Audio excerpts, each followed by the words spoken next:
اعوذ باللہ من الشیطان الرجیم بسم اللہ الرحمن الرحیم الذین آتیناہم الکتاب یعرفونہ کما یعرفون ابناءہم۔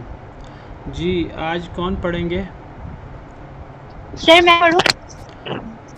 چلیں شروع کریں، فائقہ آپ شروع کریں۔ جی اعوذ باللہ من الشیطان الرجیم بسم اللہ الرحمن الرحیم۔ الذین وہ لوگ جو آتیناہم دی ہم نے جن کو الکتابہ کتاب یعرفونہ وہ پہچانتے ہیں اس کو کما جیسے یعرفونہ وہ پہچانتے ہیں ابناءہم اپنے بیٹوں کو الذین جن لوگوں نے خسروا خسارے میں ڈالا انفسہم اپنی جانوں کو فہم تو وہی لا یؤمنون نہیں وہ ایمان لاتے۔ جی ماشاءاللہ بالکل ٹھیک۔ الذین آتیناہم الکتاب وہ لوگ آتینا دی ہم نے، ہم ان کو یعنی جن کو ہم نے دی الکتاب کتاب۔ اس کتاب سے مراد پرانی کتابیں ہیں تورات اور انجیل، یعنی جن لوگوں کو ہم نے تورات انجیل دی وہ لوگ یعنی اہل کتاب یہود و نصارہ، یعرفونہ وہ پہچانتے ہیں اس کو سے مراد قرآن کریم ہے، نبی کریم صلی اللہ علیہ وسلم پر اترنے والی کتاب، یا نبی کریم صلی اللہ علیہ وسلم خود ہیں۔ یعرفونہ وہ پہچانتے ہیں، یعنی یہ جو اہل کتاب ہے جن کا پیچھے ذکر ہوا جنہیں ہم نے کتاب دی، یعرفونہ وہ پہچانتے ہیں اس کو سے مراد قرآن ہے یا نبی کریم صلی اللہ علیہ وسلم ہے۔ کما یعرفون ابناءہم کما جیسے یعرفون وہ پہچانتے ہیں ابناء ابن کی جمع ہے، ابن بیٹے کو کہتے ہیں اور ابناء بیٹوں کو، ہم اپنے، وہ قرآن کو یا نبی کریم صلی اللہ علیہ وسلم کو ایسے جانتے ہیں، ایسے پہچانتے ہیں جیسے اپنے بیٹوں کو پہچانتے ہیں۔ تو میں بات یہ کر رہا تھا کہ انسان کو سب سے زیادہ یقین اگر کسی چیز پر ہوتا ہے، ایمان سب سے زیادہ کس چیز پر ہوتا ہے تو وہ اپنے اولاد پر ہوتا ہے۔ انسان کو یقین ہوتا ہے کہ یہ اولاد میری اولاد ہے، اور اس کو کسی قسم کا شک نہیں ہوتا اپنی اولاد پر، اپنے پر، اپنی بیوی کی امانت پر، تو وہ اپنے اولاد کے بارے میں اسے 100% یقین ہوتا ہے کہ یہ میری ہی اولاد ہے۔ تو اللہ تعالیٰ نے اسی بات کو مثال بنا کر اللہ نے فرمایا کہ یہ یہود و نصارہ، یہ نبی کریم صلی اللہ علیہ وسلم ہوں یا قرآن کریم ہوں، یہ انہیں اس طرح پہچانتے ہیں جس طرح یہ اپنے بیٹوں کو پہچانتے ہیں۔ انہیں اپنے بیٹوں کے بارے میں کوئی شک و شبہ نہیں ہے کہ یہ بیٹے انہی کے ہی ہیں کہ کسی اور کے ہیں، اور اگر یہ اپنے بیٹوں کو دیکھ لیں ہزاروں لوگوں میں، لاکھوں لوگوں میں، کروڑوں لوگوں میں، تو انہیں کبھی شک نہیں ہوگا کہ اگر ان کے بیٹے سے ملتا جلتا کوئی بھی شخص ہو تو انہیں اپنے بیٹوں کو پہچاننے میں کبھی بھی کوئی مشکل نہیں ہوتی۔ کسی انسان کو اپنی اولاد کو پہچاننے میں مشکل نہیں ہوتی، چاہے وہ لاکھوں لوگ ہوں، کروڑوں لوگ ہوں، انسان اپنی اولاد کو پہچان لیتا ہے فوراً، دیکھ کر پہچان لیتا ہے۔ کہتے ہیں خوشبو بھی ہوتی ہے، انسان خوشبو سے پہچان لیتا ہے۔ بہرحال جس طرح اپنی اولاد کو یہ پہچانتے ہیں، بالکل اس طرح یہ قرآن کو یا نبی کریم صلی اللہ علیہ وسلم کو پہچانتے ہیں کہ یہ حق ہیں، قرآن بھی اور نبی کریم صلی اللہ علیہ وسلم بھی۔ کیسے پہچانتے ہیں یہود و نصارہ؟ اس لیے پہچانتے ہیں کہ یہود و نصارہ کی کتابوں میں قرآن کا اور نبی کریم صلی اللہ علیہ وسلم کا تذکرہ ہی اتنا زیادہ ہے۔ نبی کریم صلی اللہ علیہ وسلم کی صفات، آپ کا تذکرہ، آپ کے آباء و اجداد، آپ کس علاقے میں پیدا ہوں گے، آپ کب پیدا ہوں گے، آپ کس علاقے میں ہجرت فرمائیں گے، آپ پر کون سی کتاب اترے گی، آپ کی کیا کیا صفات ہوں گی، آپ پر ایمان والے کیسے ہوں گے، آپ پر ایمان والوں کی صفات کیا ہوں گی، یہ ساری چیزیں تورات و انجیل میں تفصیل کے ساتھ موجود ہیں، بار بار کئی مرتبہ موجود ہیں۔ نبی کریم صلی اللہ علیہ وسلم کا نام نامی تک موجود ہے۔ جس طرح اللہ تعالیٰ نے قرآن کریم میں انجیل کے حوالے سے ذکر کیا کہ وَإِذْ قَالَ عِيسَى ابْنُ مَرْيَمَ يَا بَنِي إِسْرَائِيلَ إِنِّي رَسُولُ اللَّهِ إِلَيْكُمْ مُصَدِّقًا لِمَا بَيْنَ يَدَيَّ مِنَ التَّوْرَاةِ وَمُبَشِّرًا بِرَسُولٍ يَأْتِي مِن بَعْدِي اسْمُهُ أَحْمَد، کہ جب عیسیٰ بن مریم علیہ السلام انہوں نے کہا اے بنی اسرائیل میں تمہاری طرف اللہ کا رسول ہوں، اور میں اپنے سے پہلے جو کتاب ہے تورات اس کی تصدیق کرنے والا ہوں، وَمُبَشِّرًا بِرَسُولٍ، اور میں تمہیں بشارت دینے والا ہوں اس رسول کی، یأتی من بعدی، جو میرے بعد آئے گا، اسمہ احمد، جس کا نام احمد ہوگا۔ تو یہود نصارہ ہوں تو نصارہ، یہ دونوں نبی کریم صلی اللہ علیہ وسلم کو پہچانتے تھے، قرآن کریم کو پہچانتے تھے۔ اللہ تعالیٰ قرآن کریم کے حوالے سے فرماتے ہیں سورہ شعراء میں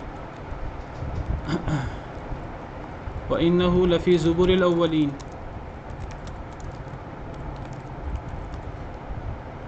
سورہ شعراء آیت نمبر 196 ہے، قرآن کا تذکرہ ہے آیت نمبر 192 سے۔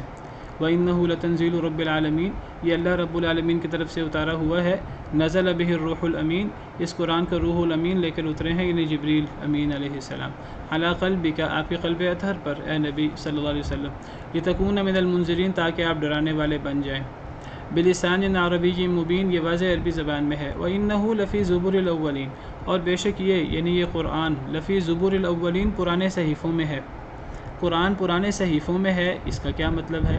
اس کا مطلب ہے قرآن کا ذکر، قرآن کی نشانیاں، قرآن کی صفات، صاحب قرآن کی صفات، قرآن جس قوم پر اترا ہے اس قوم کی صفات، جس قوم پر اترا ہے، جس علاقے میں اترا ہے اس علاقے کی صفات، یہ چیزیں تفصیل کے ساتھ تورات انجیل میں موجود ہیں۔ نبی کریم صلی اللہ علیہ وسلم کا تذکرہ قرآن کریم میں موجود ہے، الذین یتبعون الرسول النبی الامی الذی یجدونہ مکتوبا عندہم فی التوراۃ والانجیل، سورہ اعراف آیت نمبر 158 پہلے بھی میں نے پیش کی تھی آپ کے سامنے، 157۔ وہ لوگ جو پیروی کرتے ہیں رسول کی، جو نبی ہے، امی ہے، جس کو وہ لکھا پاتے ہیں اپنے پاس تورات اور انجیل میں۔ نبی کریم صلی اللہ علیہ وسلم کا تذکرہ تورات انجیل میں تفصیل کے ساتھ موجود تھا۔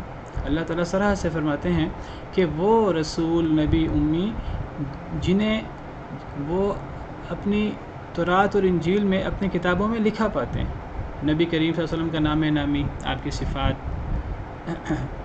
آپ کہاں پیدا ہوں گے، کہاں ہجرت کریں گے، تفصیلات جو ہیں آپ کی صفات کیا ہوں گی، یہ تفصیلات جو ہیں یہ تورات و انجیل میں موجود تھیں۔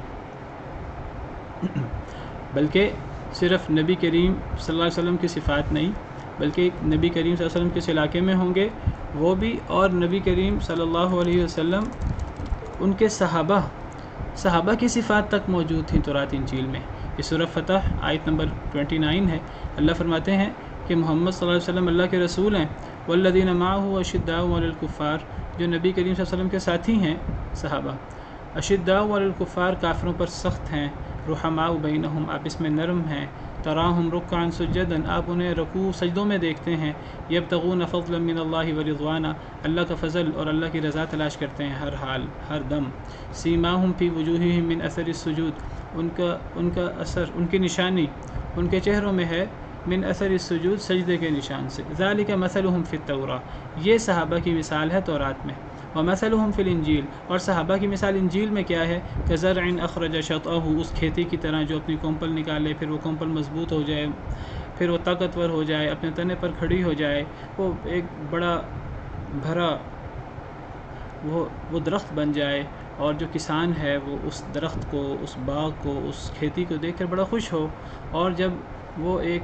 طاقتور باغ بن جائے، ایک طاقتور درخت بن جائے، تو جو ہے کافر لوگ اسے دیکھ کر غصے ہوں کہ یہ اتنا طاقتور ہو گیا، اتنا طاقتور ہو گیا۔ یہ مثال صحابہ کرام کی، اسلام کی انجیل میں موجود ہے، اور تورات میں صحابہ کرام کا تذکرہ ہے کہ رکوع سجدے کرتے ہیں، ہر وقت نمازیں پڑھتے ہیں، اللہ کا فضل، اللہ کی رضا تلاش کرتے ہیں، اور ان کی نشانی ان کے چہروں میں سجدے کے اثرات ہیں، ان کے نورانی چہرے کو دیکھ کر پتہ لگ جاتا ہے کہ اللہ والے۔ تو جس نبی کی اور جس نبی کے ساتھیوں کی جس نبی کی جائے پیدائش کی، جائے ہجرت کی، جس نبی پر اترنے والی کتاب کی، یہ تمام تفصیلات تورات و انجیل میں موجود ہے، تو کیوں نہیں پہچانتے تھے؟ پھر بالکل پہچانتے تھے، 100% پہچانتے تھے یہود و نصارہ۔ اتنا پہچانتے تھے، ان کو وقت کا بھی پتہ تھا کہ کس وقت میں نبی کریم صلی اللہ علیہ وسلم مبعوث ہوں گے۔ وہ اس وقت سے کچھ پہلے مدینہ منورہ میں آ کر آباد ہو گئے تھے یہود۔ حضرت سلیمان فارسی رضی اللہ عنہ وارضاہ، ان کو پتہ تھا اپنے جو راہب ہوتے تھے، ان راہبوں سے پوچھ کر، پہلے عیسائی ہوئے، پھر عیسائی سے مسلمان ہوئے، تو راہبوں سے پوچھ کر آخر وہ عرب علاقے میں آ گئے کہ یہاں نبی نے آنا ہے۔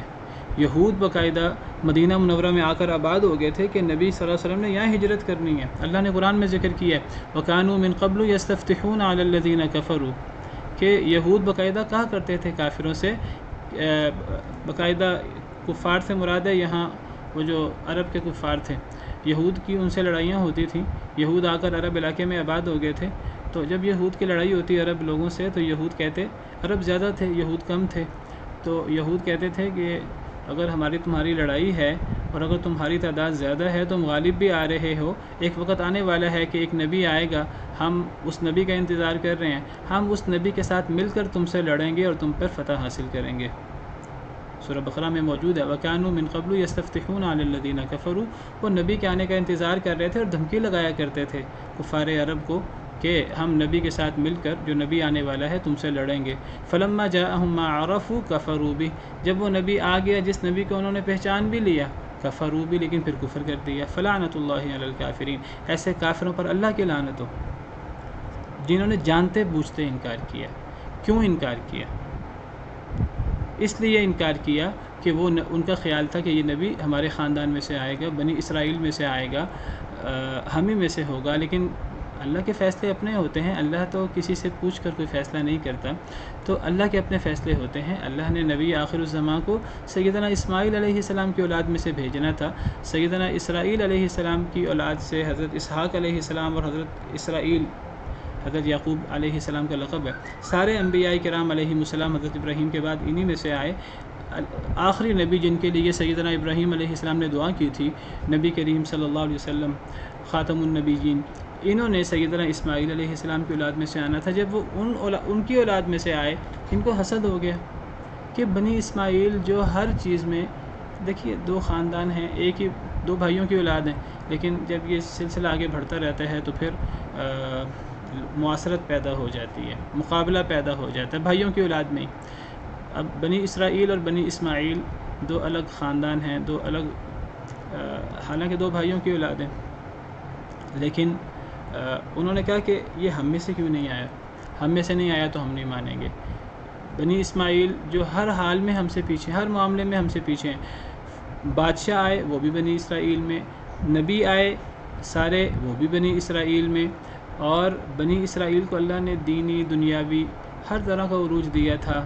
وہ ایسے علاقوں میں رہتے تھے جو علاقے زرخیز تھے، وہ ایسے علاقوں میں تھے جہاں نہریں اور درخت اور سبزہ، اور پھر یہ دنیا کے خوبصورت ترین لوگ ہوتے تھے، ایسے علاقوں میں جہاں خوبصورتی، ظاہری خوبصورتی بھی بہت زیادہ ہے، تو وہ بھی تھی۔ اور بنی اسماعیل وہ عام طور پہ عرب علاقے کے رہنے والے، جنگلی علاقوں کے رہنے والے، فاقہ کش اور سختی میں پلنے والے، خانہ بدوش قسم کے لوگ، جو ان میں زیادہ نبی بھی کوئی نہیں آئے، زیادہ بادشاہ بھی کوئی نہیں آئے، تو وہ خاندانی طور پر بنی اسرائیل سے ظاہری معاملات میں پیچھے تھے، کافی پیچھے تھے۔ تو اب بنی اسرائیل سے یہ برداشت نہیں ہوا کہ وہ نبی بنی اسرائیل کو چھوڑ کر بنی اسماعیل میں سے کیوں آ گئے، صرف اس لیے انکار کر دیا، حالانکہ 100% پہچانتے تھے، 100% یقین تھا کہ یہ حق پر ہے۔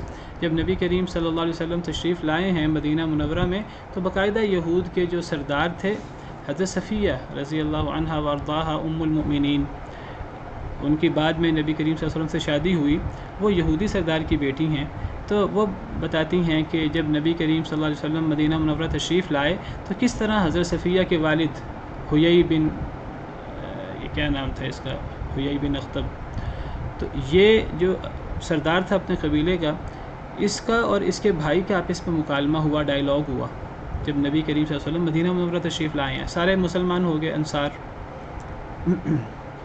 اب یہود کہنے لگے ہم کیا کریں؟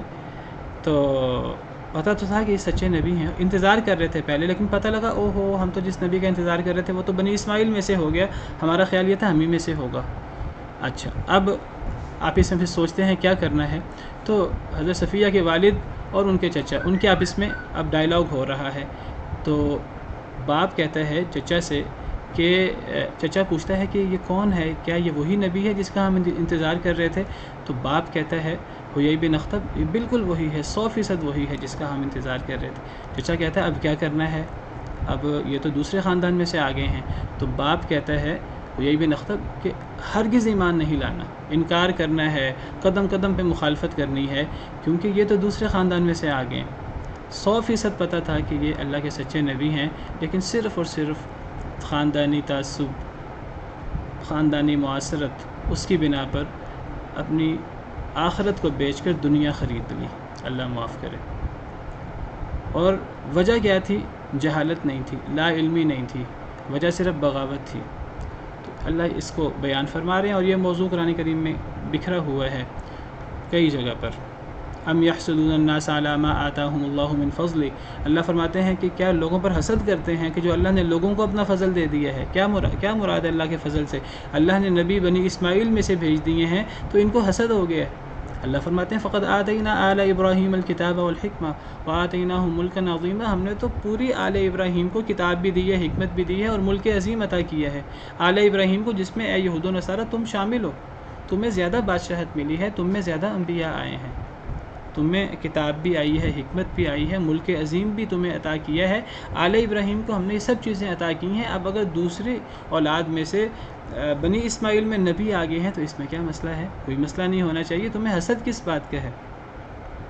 سورہ بقرہ میں فرمایا ود کثیر من اہل الکتاب لو یردونکم من بعد ایمانکم کفارا حسدا من عند انفسہم من بعد ما تبین لهم الحق، کہ بہت سے اہل کتاب یہ چاہتے ہیں کہ کاش کے جو لوگ مسلمان ہوئے ہیں انہیں کسی طرح اس طرح ورغلائیں کہ انہیں مرتد بنا دیں، ان کو ان کے ایمان کے بعد کفر میں پھیر دیں۔ بہت سے یہودی چاہتے ہیں، اہل کتاب چاہتے ہیں۔ کیوں چاہتے ہیں؟ اللہ فرماتے ہیں حسدا من عند انفسہم، حسد کرتے ہوئے، من بعد ما تبین لهم الحق، حالانکہ ان کے سامنے حق واضح ہے، ان کو پتہ ہے یہ اللہ کے نبی صلی اللہ علیہ وسلم برحق ہیں، یہ قرآن اللہ کی سچی کتاب ہے، یہ صحابہ صحیح چیز پر ایمان لائے ہیں، لیکن اب ان سے برداشت نہیں ہو رہا، اب صرف حسد کی وجہ سے یہ انہوں نے اپنی دنیا بھی تباہ کی، آخرت بھی تباہ کی، حسد کی آگ میں جل رہے ہیں، اور حسد کی آگ میں جلتے ہوئے اب ان کی ساری کوشش اسلام اور اہل اسلام کے خلاف ہے، صرف بنیاد حسد بنا۔ دیکھیے حسد اتنی بڑی برائی ہے، حسد یہ کوئی کسی کے نیک اعمال ہوں ان کو ایسے کھا جاتا ہے جیسے آگ لکڑیوں کو کھاتی ہے، اور حاسد کو حسد کا نقصان خود ہوتا ہے، حاسد وہ حسد کی آگ میں جلتا رہتا ہے، اپنے آپ کو جلاتا رہتا ہے، تنگ ہوتا رہتا ہے کہ فلاں پر یہ نعمت کیوں ہوئی ہے، حالانکہ رشک کرنا چاہیے اللہ نے فلاں پر نعمت کی ہے، اللہ ہم پر بھی نعمت کرے۔ تو کسی پر جو نعمت ہو اس پر حسد نہیں ہونا چاہیے، حسد بہت بڑی برائی ہے۔ تو صرف اس حسد کی وجہ سے یہودیوں نے اپنی دنیا آخرت تباہ کر لی، عیسائیوں نے۔ اللہ فرماتے ہیں کہ جنہیں ہم نے کتاب دی وہ نبی کریم صلی اللہ علیہ وسلم کو یا قرآن کو ایسے پہچانتے ہیں جس طرح اپنے بیٹوں کو پہچانتے ہیں۔ الذین خسروا انفسهم فهم لا یؤمنون، وہ لوگ جنہوں نے خسارے میں ڈالا، خسارے میں ڈالا، نقصان میں ڈالا، انفسهم اپنے آپ کو، اپنی جانوں کو، فهم لا یؤمنون پس ہم وہ لا یؤمنون نہیں وہ ایمان لاتے۔ اللہ فرماتے ہیں کہ جو ایمان نہیں لاتے کس کا نقصان کر رہے ہیں؟ وہ اپنی تئیں اپنے ذام میں اسلام کا نقصان کر رہے ہیں، محمد صلی اللہ علیہ وسلم کا نقصان کر رہے ہیں، مسلمانوں کا نقصان کر رہے ہیں، اللہ کا نقصان کر رہے ہیں، ہرگز نہیں۔ کس کا نقصان کر رہے ہیں؟ اپنا نقصان کر رہے ہیں، اپنے آپ کو خسارے میں ڈال رہے ہیں، دنیا اور آخرت میں اپنے آپ کو تباہ کر رہے ہیں۔ ایک انسان ایمان لاتا ہے کسی کا فائدہ نہیں کرتا، اپنا فائدہ کرتا ہے، اپنی دنیا آخرت سنوارتا ہے۔ اور اگر ایک انسان اللہ کی نافرمانی کرتا ہے، ایمان نہیں لاتا، کفر کرتا ہے، انکار کرتا ہے، کسی کا نقصان نہیں کرتا، اپنا نقصان کرتا ہے۔ یہ بات یاد رکھیے، ان احسنتم احسنتم لانفسکم، اگر نیکی کرو گے تو اپنے لیے، وان اسأتم فلہا، گناہ کرو گے، برائی کرو گے تو اپنے خلاف، من اہتدی فانما یہتدی لنفسہ، جو ہدایت یافتہ ہوگا اپنے نفس کے لیے، اپنے فائدے کے لیے، ومن ضل فانما یضل علیہا، جو گمراہ ہوگا اپنے نفس کے خلاف گمراہ ہوگا۔ یہ نہ سمجھیے کہ جو کافر ہوگا وہ اسلام کو نقصان پہنچائے گا، اسلام کو نقصان پہنچانے کی کوشش کرے گا، یہ بات سمجھ لیجئے، کبھی بھی کافر اسلام کو نقصان نہیں پہنچا سکتا، چاہے وہ کتنا ہی بڑا کیوں نہ ہو، کتنا ہی مالدار کیوں نہ ہو، کتنا ہی صاحب اقتدار کیوں نہ ہو، کافر اسلام کو نقصان نہیں پہنچا سکتا۔ وجہ یہ ہے کہ اسلام کے پیچھے، مسلمانوں کے پیچھے، اللہ کے نبیوں کے پیچھے کون ہے؟ اللہ۔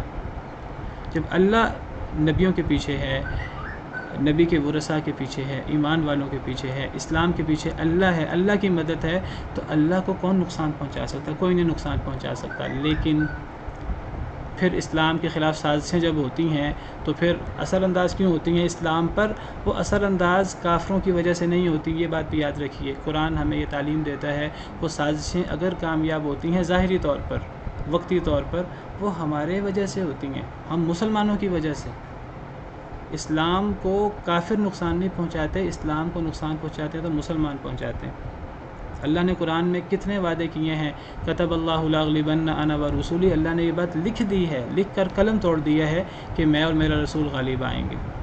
اللہ نے یہ بات لکھ دی ہے، وَلَقَدْ كَتَبْنَا فِي الزَّبُورِ مِن بَعْدِ الذِّكْرِ أَنَّ الْأَرْضَ يَرِثُهَا عِبَادِيَ الصَّالِحُونَ، ہم نے زبور میں، ہم نے صحیفوں میں ذکر کے بعد، نصیحت کے بعد یہ بات لکھ دی ہے کہ اس زمین کے وارث میرے نیک بندے بنیں گے۔ اللہ نے بات لکھ دی ہے، اِنَّا لَنَنصُرُ رُسُلَنَا وَالَّذِينَ آمَنُوا فِي الْحَيَاةِ الدُّنْيَا وَيَوْمَ يَقُومُ الْأَشْهَادُ، ہم اپنے رسولوں کی اور ایمان والوں کی مدد کریں گے اس دنیا کی زندگی میں بھی اور اس دن بھی جس دن گواہیاں قائم ہوں گی، یعنی قیامت کے دن۔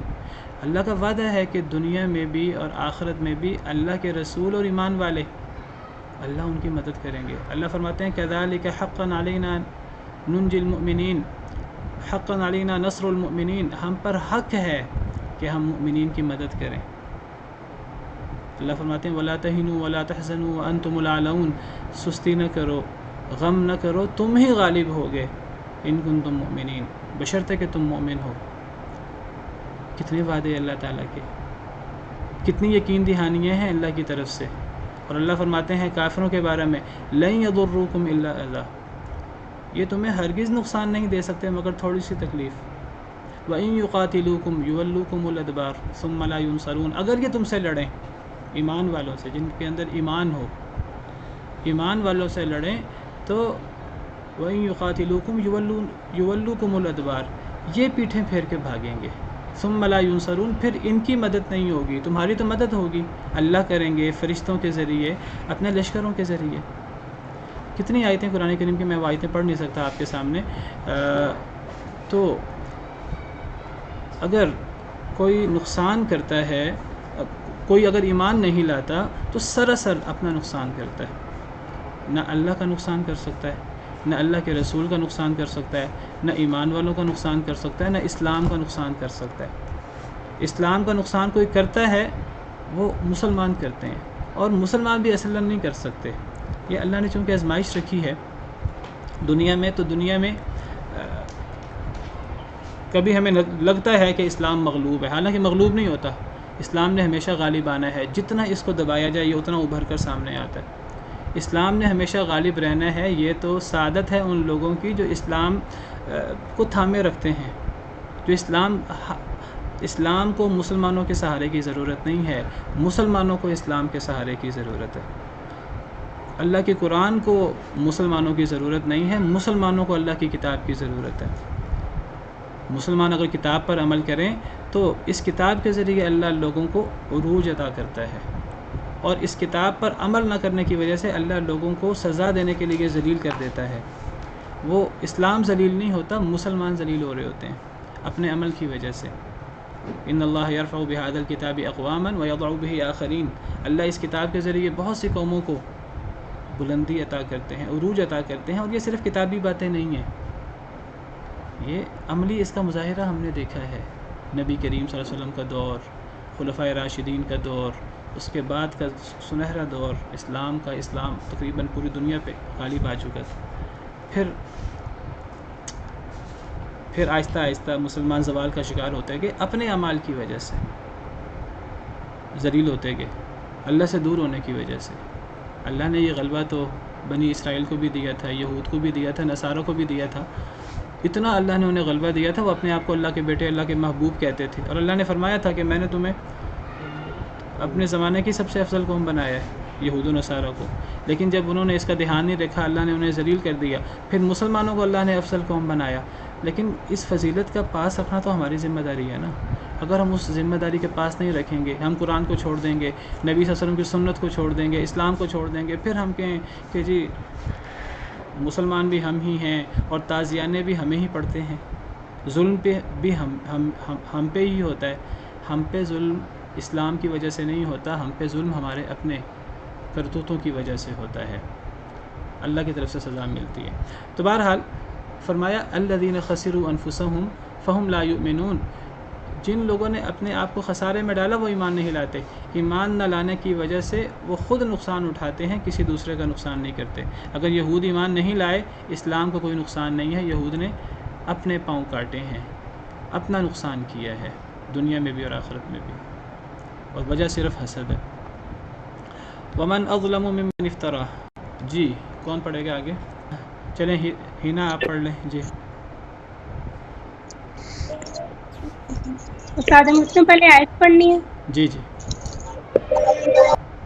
اظلم ممن افترى على الله كذبا او كذب بآياته انه لا يفلح الظالمون۔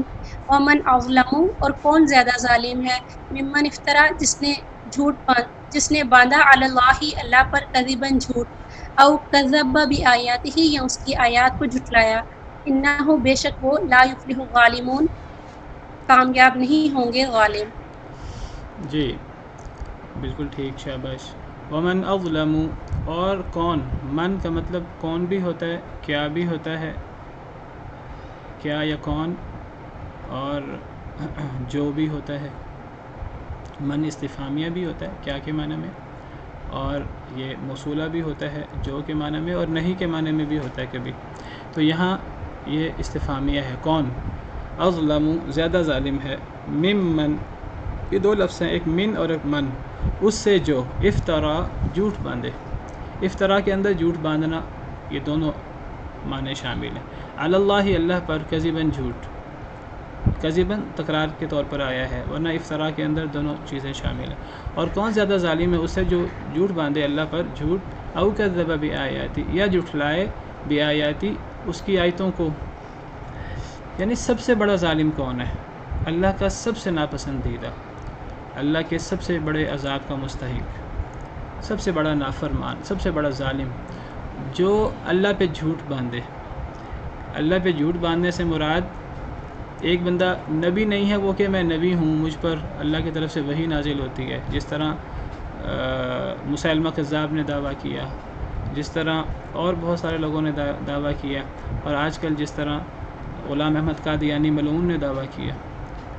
اللہ پہ جھوٹ باندھنا، اللہ پہ جھوٹ باندھنے میں یہ چیز بھی آ جاتی ہے کہ دین میں ایک چیز شامل نہیں ہے اس کو دین میں شامل کر دینا، اپنی طرف سے چیزیں گھڑ گھڑ کر، نیکی بنا بنا کر دین میں شامل کر دینا، حالانکہ نبی کریم صلی اللہ علیہ وسلم دنیا سے گئے، نہ وہ قرآن میں اس کا حکم موجود تھا، نہ نبی کریم صلی اللہ علیہ وسلم امت کو سنت میں اس کے حوالے سے کچھ بتا کر گئے تھے، دین مکمل کر گئے تھے آپ، اس وقت تو وہ چیز دین نہیں تھی، اس وقت تو وہ چیز نیکی نہیں تھی، بعد میں کوئی چیز نیکی کے نام پہ دین میں جاری کر دی جائے، یہ بھی اللہ پہ جھوٹ ہوتا ہے۔ اللہ پہ جھوٹ کہنا، دین کے اندر کوئی اضافہ، غلط طور پہ دین کو پیش کرنا، یہ بھی اللہ پہ جھوٹ ہوتا ہے، سب سے بڑا جرم ہے یہ۔ او کذب بآیاتی، یا کوئی اللہ کی آیتوں کو جھٹلا دے، اللہ کی آیتوں کا انکار کر دے، یہ سب سے بڑا ظلم ہے۔ اللہ کی آیتوں کو مانے ہی نہ، اللہ پہ جھوٹ باندھے کہ مجھ پر وحی ہوتی ہے، دین میں اضافے کرے، بدعات، خرافات دین میں شامل کر دے نیکی کے نام پہ، یا پھر اللہ کی واضح آیتوں کو جھٹلا دے کہ میں نہیں مانتا قرآن کی اس آیت کو، میں اس حدیث کو نہیں مانتا، یہ عقل کے خلاف ہے، یہ فلاں چیز کے خلاف ہے، تو یہ سب سے بڑا ظلم ہے۔ انہ لا یفلح الظالمون، بے شک حقیقت یہ ہے لا یفلح الظالمون، نہیں کامیاب ہو سکتے ظالم لوگ۔ ظالم لوگ جو یہ سب سے بڑے ظلم کرنے والے یہ ہوں یا دیگر ظلم کرنے والے، ظالم کبھی کامیاب نہیں ہو سکتے۔ کامیابی کے بارے میں سمجھ لیجئے، کامیابی سے مراد اصل کامیابی آخرت کی کامیابی ہے۔ اصل کامیابی یہ ہے فمن زحزح عن النار وادخل الجنۃ فقد فاز، جو آگ سے بچا لیا جائے، جنت میں داخل کر دیا جائے، وہ کامیاب ہو گیا۔ قد افلح المؤمنون، مؤمن کامیاب ہیں، جن کی صفات اللہ نے بیان کی سورہ مؤمنون میں۔ کامیابی سے مراد جو اصل زندگی ہے، اخروی زندگی، اس کی کامیابی، اور اس کامیابی کی بنیاد دنیا ہے، دنیا کا عمل۔ دنیا کا اچھا عمل ہوگا، اللہ کی رحمت شامل حال ہوگی تو ہم آخرت میں کامیاب ہوں گے۔ تو اصل کامیابی آخرت کی کامیابی۔ دنیا کے اندر اگر اللہ نے کسی کو تھوڑا دیا ہے، زیادہ دیا ہے، یہ آزمائش ہے۔ تھوڑا دیا ہو، روزی تنگ کی ہو، یہ بھی آزمائش ہے، اللہ دیکھتے ہیں کہ میرا بندہ صبر کرتا ہے کہ نہیں کرتا۔ زیادہ دیا ہو، یہ بھی آزمائش ہے، اللہ آزمائش کرتے ہیں کہ میرا بندہ شکر کرتا ہے کہ نہیں کرتا، تکبر تو نہیں کرتا، غرور تو نہیں کرتا، فخر تو نہیں کرتا۔ تو کسی کو دنیا کی نعمتیں زیادہ مل جائیں، کسی کو مال زیادہ مل جائے، ہم کہتے ہیں وہ کامیاب ہے۔ یورپی کامیاب ہیں، امریکی کامیاب ہیں، کافر کامیاب ہیں، والعیاذ باللہ۔ یہ کامیابی نہیں ہے، یہ نعمتوں کی فراوانی ہے جو آزمائش ہے۔ وَنَبْلُوكُمْ بِالشَّرِّ وَالْخَيْرِ فتنہ، ہم آزماتے ہیں تمہیں شر کے ساتھ بھی، خیر کے ساتھ بھی، یہ دونوں فتنہ ہیں۔ شر بھی فتنہ ہے، خیر بھی فتنہ ہے۔ شر میں اللہ تعالیٰ کی آزمائش ہوتی ہے صبر کی، اور خیر میں اللہ کی آزمائش ہوتی ہے شکر کی۔ تو کبھی بھی مال و دولت کی کثرت کو، اولاد کی کثرت کو کامیابی نہیں سمجھنا چاہیے۔ ہم آج مسلمان، اللہ معاف کرے، ہم کہتے ہیں دیکھو غیر کامیاب ہیں، ہم مسلمان آج ناکام ہیں۔ کامیابی ناکامی، دنیا کی کامیابی ناکامی تو ہے ہی نہیں، اصل کامیابی تو آخرت کی کامیابی ہے۔ تو یہ ظالم لوگ کبھی کامیاب نہیں ہو سکتے، یہ اللہ پہ جھوٹ باندھنے والے، اللہ کی آیتوں کو جھٹلانے والے۔ ممکن ہے اللہ دنیا کے اندر انہیں نعمتوں کی فراوانی کرے، کئی دفعہ نعمتوں کی فراوانی یہ کامیابی نہیں ہوتی، اللہ کا عذاب ہوتا ہے۔ اللہ نے قرآن میں فرمایا ہے کہ اللہ تعالیٰ نہ ماننے والوں کو، کفر کرنے والوں کو بعض دفعہ اللہ تعالیٰ نعمتوں میں مبتلا کر دیتے ہیں تاکہ وہ اپنے کفر میں ہی مبتلا رہتے رہتے دنیا سے چلے جائیں، ان کو ٹھوکر ہی نہ لگے۔ کئی دفعہ مصیبت جو اللہ کی طرف سے آتی ہے کہ ہمارے لیے رحمت بن جاتی ہے، ہماری آنکھیں کھول دیتی ہے، ہمیں غفلت کی نیند سے جگا دیتی ہے، ایک انسان اللہ کی طرف لوٹتا ہے، اپنے رب کی طرف۔ تو بہرحال فرمایا کہ یہ جو ظالم لوگ ہیں، اللہ پہ جھوٹ باندھنے والے، اللہ کی آیتوں کو جھٹلانے والے، کسی قسم کا ظلم کرنے والے، یہ کامیاب نہیں ہو سکتے۔ جی آگے میں خود ہی پڑھ لیتا ہوں، وقت کم ہے۔ وَيَوْمَ نَحْشُرُهُمْ جَمِيعًا، اس دن ہم اکٹھا کریں گے انہیں۔ وَيَوْمَ، اور اس دن، یعنی اس دن کو یاد کرو، یعنی قیامت کا دن مراد ہے۔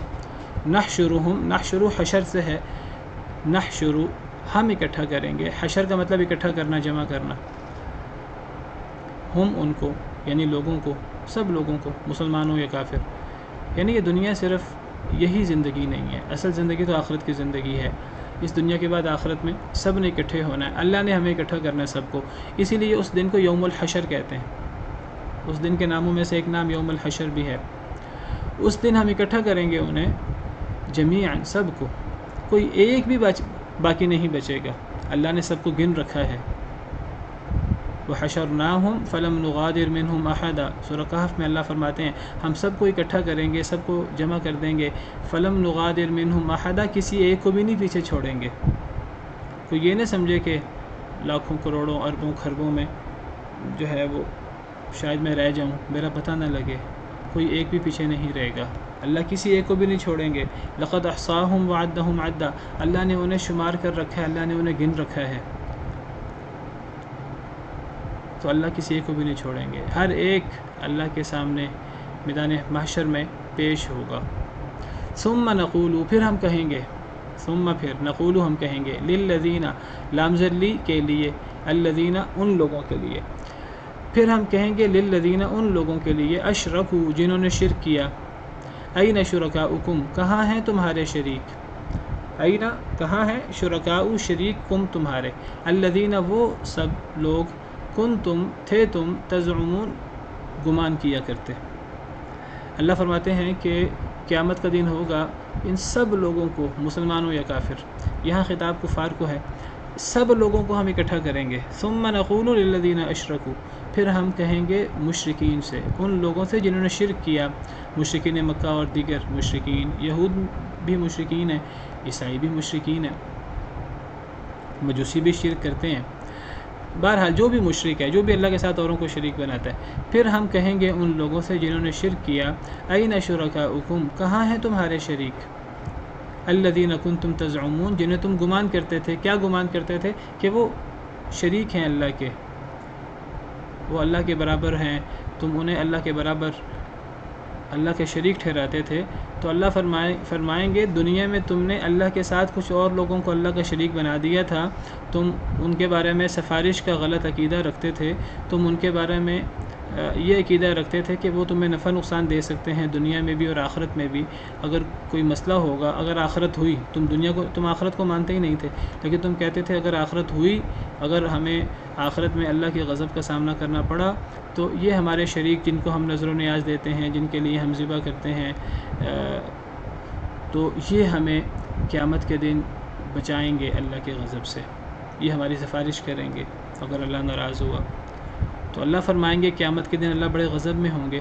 اللہ مشرکین سے کہیں گے تمہارے شریک کہاں ہیں جن کو تم شریک گمان کرتے تھے، ذرا ان شریکوں کو بلاؤ وہ تمہاری مدد کریں. ثم لم تکن فتنتہم، ثم پھر، لم نہیں، تکن ہوگا، فتنتہم ان کا فتنہ. یہاں فتنہ، لفظ فتنہ ہے، مراد اس سے عذر، ان کا جواب. پھر نہیں ہوگا ان کا فتنہ یعنی ان کا عذر، ان کا جواب یعنی مشرکین کا، الا مگر، ان قالوا یہ کہ وہ کہیں گے، واللہ ربنا قسم ہے اللہ کی جو ہمارا رب ہے. واللہ واو قسم کے معنی میں ہے. اللہ جب واو کے بعد جو اسم آئے وہ اسم مجرور ہو تو وہ واو قسمیہ ہوتا ہے، وہ واو قسم کے معنی میں ہوتا ہے، اور اس واو کو واو جارہ کہتے ہیں. یہ واو جر دیتا ہے اپنے ماں بعد اسم کو، اور یہ واو قسم کے معنی میں ہوتا ہے. اور ایک واو اور ہوتا ہے جو اور کے معنی میں ہوتا ہے، عطف کے معنی میں ہوتا ہے، جس کا معنی ہم اور کرتے ہیں. جیسے ہم کہتے ہیں جاء موسیٰ و عیسیٰ، موسیٰ اور عیسیٰ آئے، یہاں واو اور کے معنی میں ہے، لیکن یہ واو قسم کے معنی میں ہے، یہ واو جارہ ہے.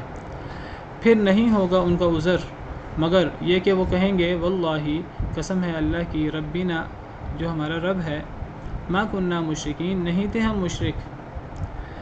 جب قیامت کے دن اللہ کے حضور پیش ہوں گے، جب دیکھیں گے جہنم سامنے ہے، جب پتہ لگ جائے گا کہ ہم تو دنیا کے اندر جھانکی مارتے رہے، ہم تو دنیا کے اندر خرابی کرتے رہے، ہم تو دنیا کے اندر شرک کرتے رہے، اور اب ہمیں ہمارے شرک کا بدلہ ملنا ہے. ہم نے تو کوئی نیکی نہیں کی، ہم نے تو اللہ کی بات نہیں مانی، ہم تو اللہ اور اللہ کے رسول پر ایمان نہیں لائے. قبر میں عذاب بھی ہوگا. ایک تو مرتے وقت یاد رکھیے نیک لوگوں کی موت اور برے لوگوں کی موت کے وقت ایک شخص کو پتہ لگ جاتا ہے کہ میں کتنے پانی میں تھا. صرف دنیا ہے جو دھوکے کا سامان ہے. دنیا میں انسان دھوکے میں ہوتا ہے، غفلت میں ہوتا ہے، انسان پرواہ ہی نہیں کرتا کئی مرتبہ میں غلط کر رہا ہوں صحیح کر رہا ہوں. جو پرواہ نہیں کرتا اپنا نقصان کرتا ہے. اللہ کی طرف سے تو واعظ و نصیحت موجود ہے، قرآن موجود ہے، نبی صلی اللہ علیہ وسلم کی تعلیمات موجود ہیں، نبی صلی اللہ علیہ وسلم کے ورثہ، لوگوں کو ڈرانے والے علماء، وہ اللہ کا دین پہنچانے والے موجود ہیں. تو کوئی اگر نہیں پرواہ کرتا تو اپنا نقصان کرتا ہے. جب اپنا نقصان کرتا ہے مرتے وقت ہر انسان کو اندازہ ہو جاتا ہے. نیک لوگوں کی موت کے وقت فرشتے سلام کرتے ہوئے ان کی روح قبض کرتے ہیں، قرآن کریم کی آیات موجود ہیں. جو برے لوگ ہیں جب ان کی موت آتی ہے فرشتے مار مار کر ان کی روح نکالتے ہیں. پھر قبر کے اندر نیک اور بد کا فرق ہوتا ہے. نیک شخص کے اوپر قبر میں نعمتیں ہوتی ہیں، جنت کا دروازہ کھلتا ہے، قبر تا حد نگاہ پھیلتی ہے، اور اللہ ہمیں ان لوگوں میں سے کر دے. اور جو برے لوگ ہیں ان کے اوپر قبر تنگ ہو جاتی ہے، ان کی پستیاں آپس میں مل جاتی ہیں، سانپ بچھو اور ہر قسم کا عذاب انہیں قبر میں شروع ہو جاتا ہے. جہنم کا بستر لگ جاتا ہے، جہنم کے دروازے کھل جاتے ہیں، جہنم کی بشارتیں ملتی ہیں ہر وقت. اور پھر میدان محشر میں تو یہ چیزیں اور زیادہ نمایاں ہو کر سامنے آ جائیں گی.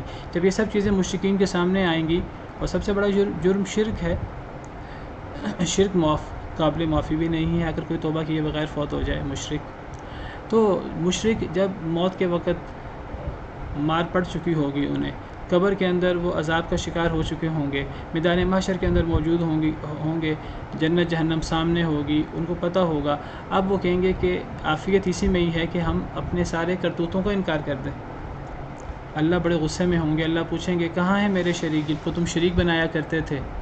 کوئی جواب نہیں ہوگا، کوئی عذر نہیں ہوگا، لیکن جھوٹ بولیں گے، قسم اٹھا کر جھوٹ بولیں گے۔ سمجھیں گے دنیا کے اندر ہم جھوٹ بولتے تھے تو دنیا کے اندر بعض دفعہ شنوائی ہو جاتی تھی، بعض دفعہ ہم لوگوں کو دھوکہ دینے میں کامیاب ہو جاتے تھے جھوٹ بول کر، جھوٹی قسمیں اٹھا کر بعض دفعہ ہم اپنے آپ کو سچا ثابت کر لیتے تھے۔ تو سوچیں کہ شاید ہمیں آخرت میں بھی یہ جھوٹ فائدہ دے، شاید ہم آخرت میں بھی قسمیں اٹھا کر اللہ کے عذاب سے بچ جائیں۔ آج اللہ بڑے غضب میں ہیں، شاید قسم اٹھانے سے، جھوٹ بولنے سے ہماری بچت ہو جائے، تو نہیں ہوگا ان کا عذر، ان کا جواب، مگر وہ کہیں گے اللہ کی قسم جو ہمارا رب ہے۔ اب بالکل سیدھے ہوں گے، اب وہ کہیں گے اللہ ہمارا رب ہے۔ اب اللہ کا انکار کوئی نہیں کرے گا قیامت کے دن۔ یہ جو اللہ کا انکار اور مذاق اڑانا دین کا اور یہ الحاد اور یہ سب چیزیں، یہ صرف دنیا کی عارضی زندگی کے ساتھ ہیں۔ مرتے وقت ہر بندہ سیدھا ہو جاتا ہے، ہر بندہ ایمان لے آتا مرتے وقت، یاد رکھیے، لیکن اس کا ایمان فائدہ نہیں دیتا۔ ہر بندہ مرتے وقت کہتا ہے کاش کہ مجھے تھوڑی سی مہلت مل جائے، میں ایمان لے آؤں، میں نیک عمل کر لوں، میں اللہ کے رسول پر ایمان لے آؤں۔ مرتے وقت ہر بندہ یہ تمنا کرتا ہے، قرآن میں جگہ جگہ موجود ہے، وقت نہیں ہے کہ میں وہ آیات ذکر کروں آپ کے سامنے۔ قبر کے اندر ہر بندے کو سمجھ آ جاتی ہے کیا صحیح کیا غلط ہے، میدان محشر میں ہر ایک کو سمجھ آ جائے گی۔ تو کہیں گے اللہ کی قسم جو ہمارا رب ہے، اس اللہ کی قسم ہم نے تو کبھی شرک ہی نہیں کیا، ہم مشرک نہیں تھے۔ اللہ کے عذاب سے بچنے کے لیے یہ کہیں گے۔ اللہ کیا کہیں گے؟ اللہ فرمائیں گے انظر کیف کذبوا علی انفسہم، دیکھو کیسے انہوں نے جھوٹ بولا اپنے آپ پر، کیسے اب اپنے آپ کو جھٹلا رہے ہیں۔ اللہ کہیں گے دیکھو اس سے بھی بڑی کوئی مصیبت ہے کہ ایک بندہ اپنی پورے کیے کرائے پر خود ہی پانی پھیر دے۔ پتہ لگا کہ جو بندہ اپنے کیے کرائے کا انکار کر رہا ہے، گویا کہ وہ کتنا غلط کام ہے جس کا ایک انسان انکار کر، جس کا انسان قیامت کے دن انکار کر رہا ہے۔ یعنی جو دنیا میں اللہ کا انکار کرتا رہا، اللہ کے رسولوں کا استہزاء کرتا رہا، اللہ کی کتابوں کا، اللہ کی وحی کا انکار کرتا رہا، اور اللہ کی تعلیمات کا انکار کرتا رہا، اسلام کا مذاق اڑاتا رہا، اور آخرت میں جب آئے گا تو اللہ پوچھیں گے کہاں ہیں تمہارے شریک؟ تو وہ کہے گا کہ میں نے تو یہ سارا کام کیا ہی نہیں۔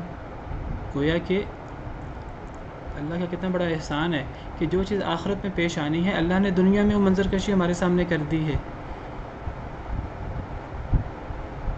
یہ آیات کتنی بڑی رحمت ہیں ایک انسان کے لیے، مسلمان کے لیے بھی، کافر کے لیے بھی۔ اگر کوئی کافر ان آیات کو پڑھ لے، جس موقع کا اللہ ذکر کر رہے ہیں اس موقع پر اپنے آپ کو سمجھے کہ میں اس موقع پر موجود ہوں، اگر ہوں، اللہ نے جس کا پہلے ذکر کر دیا، اللہ نے جس کی منظر کشی پہلے کر دی ہے، کہ قیامت کے دن مشرک اپنے دنیا کے شرک کا انکار کر دے گا، قیامت کے دن مشرک اپنے دنیا کے سارے گناہوں کا انکار کر دے گا، نہیں میں نے تو یہ گناہ کیے ہی نہیں۔ تو کتنے بدتر ہیں وہ اعمال جو انسان دنیا میں کرتا رہا، اور پھر اب انسان مرتے وقت، انسان قبر میں اور انسان میدان محشر میں ان کا انکار کرے گا، اور انسان کہے گا کاش، مرتے وقت کہے گا، قبر میں کہے گا، میدان محشر میں کہے گا، جب جہنم سامنے ہوگی کہے گا کاش کہ میں نیک عمل کر لیتا، کاش کہ میں رسول پر ایمان لے آتا۔ وانذر الناس یوم یأتیہم العذاب فیقول الذین ظلموا ربنا اخرنا الی اجل قریب نجب دعوتک ونتبع الرسل، کافر کہیں گے اے اللہ تھوڑی سی مہلت دے دے، ہم آپ کی دعوت کو مان لیں، رسولوں کی پیروی کر لیں، لعلی اعمل صالحا، تھوڑی سی مہلت دے دے میں نیک عمل کر لوں، تھوڑی سی مہلت دے دے، فاصدق واکن من الصالحین، میں صدقہ کر لوں، میں نیک لوگوں میں سے ہو جاؤں۔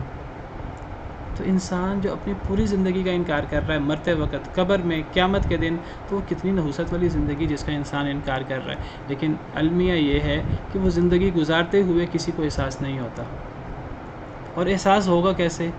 قرآن پڑھنے سے احساس ہوگا، اللہ اور اللہ کے نبی، ان کی انذار پر، ان کی پکار پر غور کرنے سے احساس ہوگا، پتہ لگے گا کہ قیامت کے دن ہمارے ساتھ کیا ہونا ہے۔ اور کتنے ہی خوش بخت ہیں وہ لوگ جو اس منظر کشی کو دیکھ کر اپنی اصلاح کر لیں، نہیں اللہ کرے ہم پر یہ وقت نہ آئے۔ اور کتنے خوش قسمت ہیں وہ لوگ جو دنیا کے اندر وہ عمل کرتے رہے کہ مرتے وقت قبر میں اور میدان محشر میں ہر کافر جس عمل کی تمنا کرے گا، خوش قسمت ہیں وہ لوگ جو اپنی اس عارضی زندگی میں وہ عمل کرتے رہے، اللہ پر ایمان لائے، اللہ کے نبی صلی اللہ علیہ وسلم پر ایمان لائے، اللہ کی کتاب پر ایمان لائے، اللہ اور اللہ کے رسول کے ہر حکم کو حرز جام بنا کر عمل کرتے رہے، صدقہ کرتے رہے، اللہ سے ڈرتے رہے، نبیوں کی پیروی کرتے رہے۔ تو اللہ فرماتے ہیں دیکھو کیسے جھٹلایا انہوں نے اپنی جانوں کو، اپنی دنیا کے سارے عمل کو کیسے بیک جنبش قلم انہوں نے اس پہ لکیر پھیر دی ہے، کیسے اپنے ہی اعمال کا سارا رد کر دیا ہے، اپنے آپ کو جھٹلا دیا ہے، اپنے اس شرک کا جو پوری زندگی شرک کرتے رہے کیسے ایک ہی لمحے انکار کر دیں گے، قسم اٹھا کر انکار کریں گے۔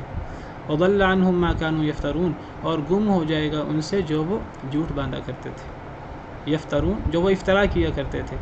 کیا افطرا کیا کرتے تھے؟ وہ کہتے تھے اللہ کے علاوہ اور معبود ہیں، تو وہ جو اللہ کے علاوہ معبود بنایا کرتے تھے، چاہے وہ نیک لوگوں کو، عیسائی حضرت عیسیٰ کو اللہ یا اللہ کا بیٹا مانتے تھے، حضرت یہودی حضرت عزیر کو اللہ کا بیٹا مانتے تھے، شرک کرتے تھے، اور دیگر لوگ جو شرک کرتے رہے، مشرکین لات منات عزیٰ کو جو نیک لوگوں کی دیویاں بنائی ہوئی تھیں انہوں نے، فرشتوں کو اللہ کی بیٹیاں کہتے تھے۔ اور اللہ معاف کرے آج امت محمدیہ میں کئی لوگ نبی کریم صلی اللہ علیہ وسلم کو انہوں نے اللہ کے برابر ٹھہرایا ہوا ہے، نبی کریم صلی اللہ علیہ وسلم سے مدد مانگتے ہیں، نبی کریم صلی اللہ علیہ وسلم کو نفع نقصان کا مالک سمجھتے ہیں۔ کچھ سیدنا علی رضی اللہ عنہ وارضاہ جو اللہ کے عاجز بندے تھے، نبی صلی اللہ علیہ وسلم بھی، سیدنا علی رضی اللہ عنہ وارضاہ بھی، کچھ لوگ سیدنا علی رضی اللہ عنہ کو اللہ سمجھتے ہیں، اللہ معاف کرے، انہیں نبیوں سے افضل سمجھتے ہیں، اللہ معاف کرے، اور اپنے ائمہ کو معصوم سمجھتے ہیں اور انہیں نبیوں سے افضل سمجھتے ہیں، والعیاذ باللہ۔ حضرت علی کو حاجت روا مشکل کشا مانتے ہیں۔ صرف شیعہ حضرات نہیں، اللہ معاف کرے، اہل سنہ کہلانے والے کتنے لوگ ہیں جو سیدنا علی رضی اللہ عنہ سے مدد مانگتے ہیں، یا علی مدد کے نعرے آپ کو جگہ جگہ لگے نظر آئیں گے۔ یہ بھی اللہ کا شریک بنانا انہیں۔ کوئی لوگ ان سے بھی آگے بڑھ کر پیر عبد القادر جیلانی اور دیگر اللہ کے نیک بندوں کو، ان اللہ کے نیک بندوں نے کبھی نہیں کہا کہ ہمیں اللہ کا شریک بناؤ، ہم سے مدد مانگو، ہم سے اولادیں مانگو، ہم سے خیر مانگو، ہم سے کرم مانگو، لیکن یہ مانگتے ہیں، اللہ معاف کرے۔ اللہ فرماتے ہیں یہ جو دنیا میں جھوٹ گھڑتے تھے وہ سارا گم ہو جائے گا قیامت کے دن۔ قیامت کے دن کوئی چیز ان کے ہاتھ میں نہیں آئے گی۔ یہ کہتے تھے فلاں ہماری مدد کرے گا، فلاں ہماری مدد کرے گا، فلاں ہماری سفارش کرے گا، فلاں یہ کرے گا، قیامت کے دن تو کچھ بھی نہیں ہوگا، سب کچھ گم ہو جائے گا، والعیاذ باللہ۔ وقت ختم ہو گیا، اسی پر ہی بس کرتے ہیں۔ کوئی سوال ہے آپ کا تو کر لیں۔ السلام علیکم۔ السلام علیکم۔ وعلیکم السلام ورحمۃ اللہ وبرکاتہ۔ جی السلام علیکم شیخ، میرا سوال یہ تھا کہ جو بھی آپ نے آیات کی جو تفسیر کی ہے جو بھی پچھلی گزشتہ دو، میرا سوال یہ کہ اگر بالفرض ایک شخص ہے، اس کی زندگی کا بیشتر حصہ 25-30 ایک سال گناہوں میں ہی گزرا ہو، لیکن اگر وہ توبہ کرتا ہے اور توبہ کے بعد وہ کوشش کرتا ہے، تو اس کے بارے میں شریعت کا کیا ہے؟ کیا وہ امید رکھ سکتا ہے اللہ تعالیٰ کے یہاں بچنے کی قبر میں؟ اور بالکل، کیوں نہیں۔ دیکھیے توبہ کرنا اللہ کو اتنا محبوب ہے کہ اللہ کی عظیم صفت ہے تواب، توبہ قبول کرنے والا۔ اسلام پچھلے تمام اعمال کو، برے اعمال کو مٹا دیتا ہے، ہجرت پچھلے تمام برے اعمال کو مٹا دیتی ہے، حدیث مبارکہ کا مفہوم ہے، اور توبہ پچھلے تمام برے اعمال کو مٹا دیتی ہے۔ صرف مٹاتی نہیں ہے بلکہ پچھلے تمام برے اعمال کو نیکیوں سے بدل دیتی ہے۔ إلا من تاب وآمن وعمل عملا صالحا فأولئك يبدل الله سيئاتهم حسنات۔ اللہ نے پیچھے شرک کا ذکر کیا، سورہ فرقان کی آیت پڑھ رہا ہوں آپ کے سامنے، پیچھے شرک کا ذکر کیا، پیچھے اللہ نے زنا کا ذکر کیا والعیاذ باللہ، پیچھے اللہ تعالیٰ نے قتل کا ذکر کیا، اور اللہ فرماتے ہیں کہ جو یہ بڑے بڑے گناہ کرے اس کا بہت ہی بڑی سزا ہے قیامت کے دن، مگر جو توبہ کر لے، ایمان لے آئے، نیک عمل کرے، اپنی اصلاح کر لے، اللہ ان کی صرف یہ گناہ معاف نہیں کرتے، اللہ ان کے ان بڑے بڑے گناہوں کو بڑی بڑی نیکیوں سے بدل دیتے ہیں۔ سبحان اللہ، وکان اللہ غفور الرحیم، اللہ تعالیٰ بہت بخشنے والے، رحم کرنے والے ہیں۔ تو کوئی اللہ کی طرف رجوع کرے تو اللہ کوئی اپنے یہ دنیا بھر کے گناہوں کے لے آئے، اللہ سے رجوع تو کرے، اللہ سے معافی تو مانگے۔ وَإِنِّي لَغَفَّارٌ لِّمَن تَابَ وَآمَنَ وَعَمِلَ صَالِحًا ثُمَّ اهْتَدَىٰ، جو ایمان لے آئے، جو نیک عمل کرے، ہدایت یافتہ ہو، میں اس کے سارے گناہ معاف کر دوں گا۔ یا عبادی الذین اسرفوا علی انفسہم لا تقنطوا من رحمت اللہ، اے میرے بندو جنہوں نے اپنے آپ پر زیادتیاں کی ہیں، ظلم کیے ہیں، اللہ کی رحمت سے کبھی نا امید نہ ہونا۔ ان اللہ یغفر الذنوب جمیعا، اللہ سارے ہی گناہ معاف کر دیتے ہیں، انہ هو الغفور الرحیم، اللہ بہت بخشنے والے رحم کرنے والے ہیں، لیکن کس کے گناہ معاف کرتے ہیں؟ جو اللہ سے رجوع کرے، اللہ سے معافی مانگے۔ کوئی بندہ توبہ کیے بغیر فوت ہو جائے، جو ساری باتیں ہم نے پڑھی ہیں یہ ان لوگوں کے لیے ہیں جو ان الذین کفروا وماتوا وهم کفار، وہ لوگ جنہوں نے کفر کیا اور مر گئے اور کافر ہی تھے، جنہوں نے شرک کیا مر گئے، شرک کی حالت میں مر گئے۔ شرک اتنا بڑا جرم ہے، لیکن اگر انسان توبہ کر لے شرک بھی معاف ہو جاتا ہے۔ اور میں آپ کو ایک بات بتاؤں، عجیب بات ہوگی آپ کے لیے، اگر ایک انسان چھوٹا گناہ کرے توبہ کر لے تو وہ چھوٹا گناہ چھوٹی نیکی سے بدل جاتا ہے۔ اگر ایک انسان بڑا گناہ کرتا ہو توبہ کرے تو وہ بڑا گناہ سچی توبہ کرے، وہ بڑا گناہ بڑی نیکی سے بدل جاتا ہے۔ اور اس کی وجہ بھی کبھی بیان کروں گا انشاءاللہ، موقع ملا، وقت کم ہے، اصل میں اگلے استاد بعض دفعہ ڈسٹرب ہوتے ہیں، تو میرا خیال ہے کہ اسی سوال پر ہی بس کرتے ہیں۔ میں نے آپ سے کہا تھا کہ آپ نے سوال کرنا ہو آپ گروپ میں، اور جو ہمارا درس نظامی کا گروپ ہے اسٹوڈنٹ کا، اس میں کر لیا کریں، ہم 1 گھنٹے کے لیے اس کو کھولا کریں گے۔ وہ میں شمون سے کہتا ہوں، وہ ایڈمن ہے گروپ کا، تو وہ 1 گھنٹے کے لیے روزانہ گروپ کو کھول دیا کرے، آپ اس میں سوال کر لیا کریں یا مجھے ان باکس میں سوال کر لیا کریں۔ چلیں میرا خیال ہے بس کرتے ہیں آج۔ سبحان ربک رب العزت عما یصفون وسلام علی المرسلین والحمد للہ رب العالمین۔